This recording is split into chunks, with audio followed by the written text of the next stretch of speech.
Good morning. It's a very early morning. I hope you're all doing very well.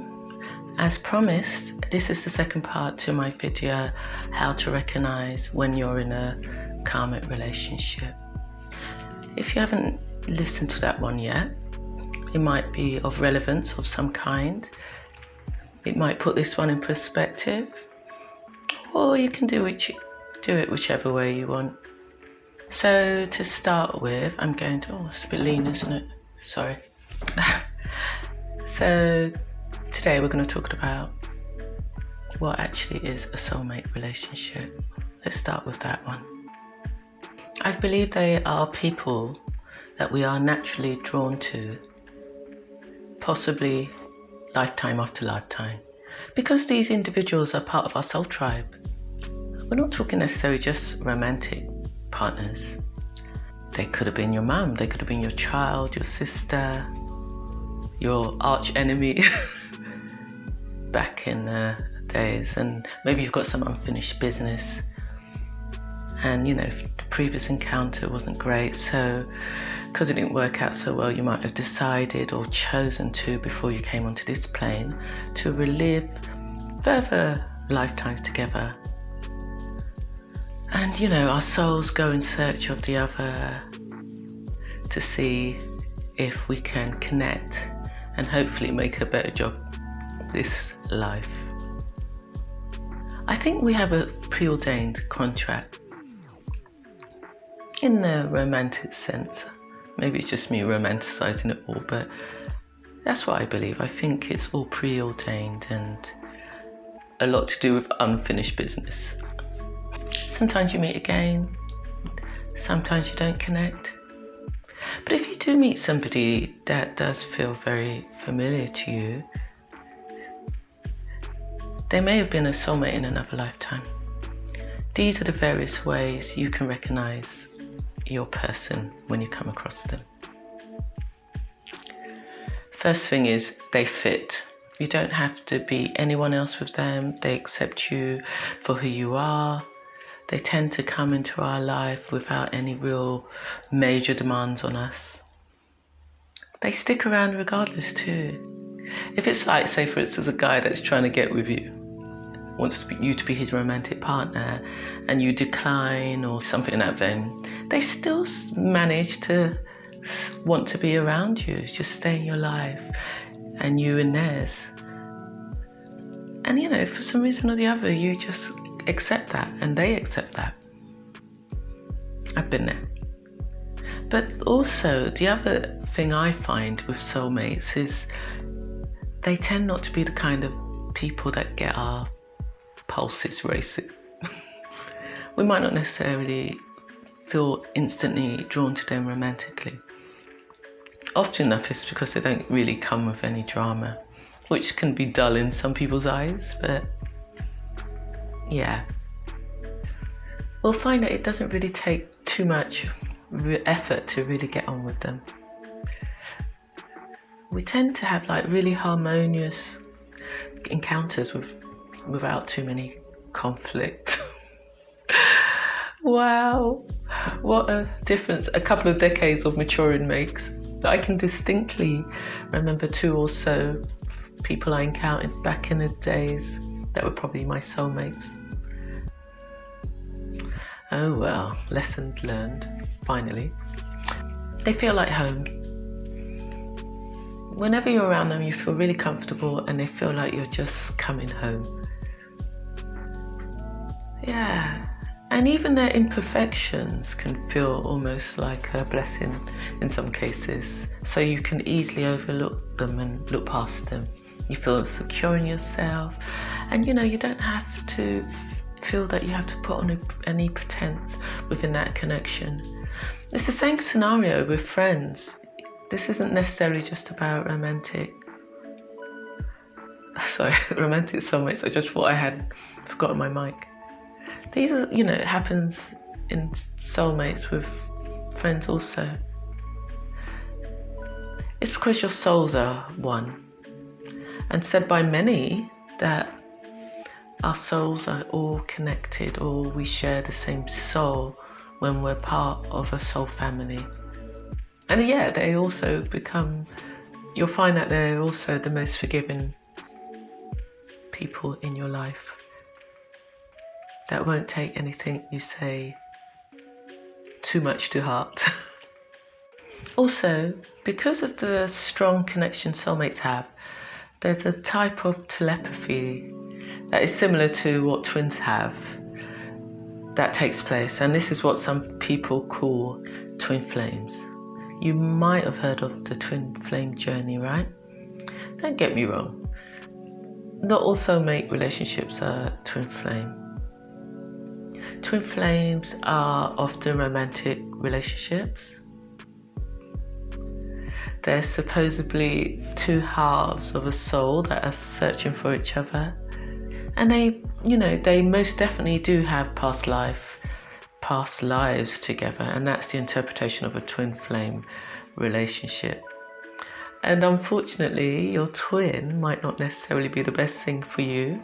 So some people that actually go on this twin flame journey actually think it's going to end up amazingly well, all the wonderful things they want is going to happen.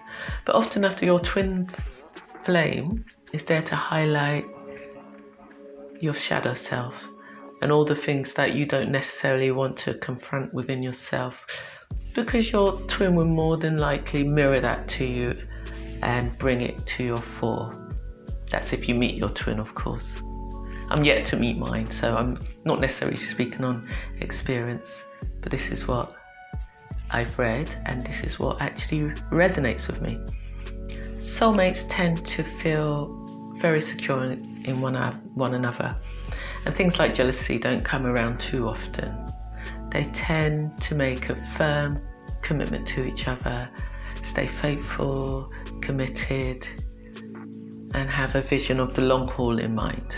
Not to say that you're not going to come across soulmates that have taken on past relationship experiences or had relationships or experiences that have left them jaded, therefore they're not the most open people and have picked up some bad habits. Not saying that's not possible, but I'm talking about once you two come together in alignment and decide that yes, this is my soulmate.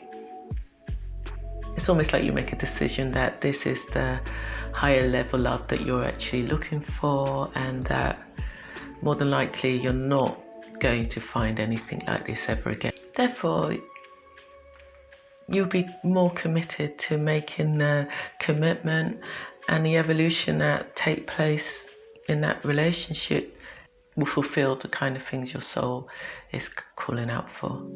That's the vision anyway. So let's go deeper. Soulmates tend to look in each other's eyes really deeply, almost as if they're looking into each other's souls. When they're talking to each other, they just feel like, And to take it even further, they tend to even they even spend more time talking to their partner, be it on the phone or in person. Some say this is more frequent than what normal couples tend to do. Possibly. But this is a fantastic way to see if people are part of your soul tribe or a romantic connection. Any sort of relationship, basically. I have to say, in my case, not so much about staring in the eyes or anything like that, but I can tend to measure just by the quality of my conversations with certain people. How long I'm in a conversation with somebody is a telltale sign for me.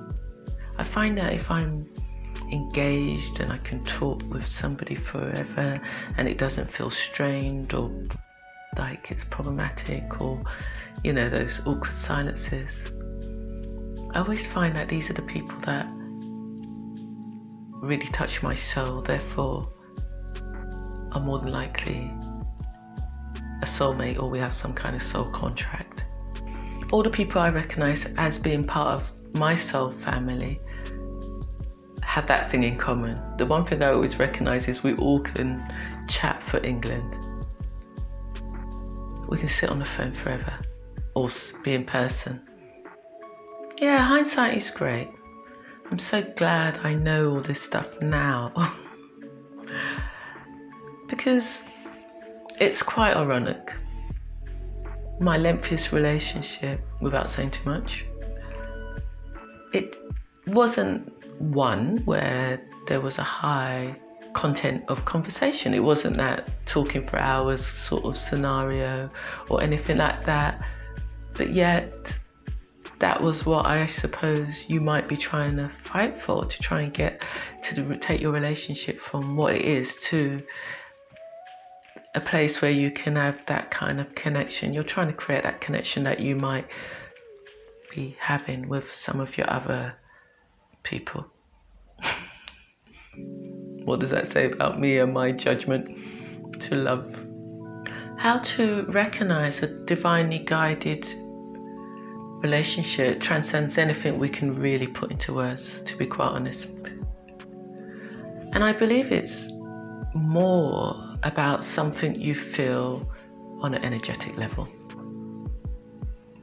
It's also something you don't actually physically have to look for, because it will take place when you least expect it. And my theory is your soul family will be drawn to you. You will find each other.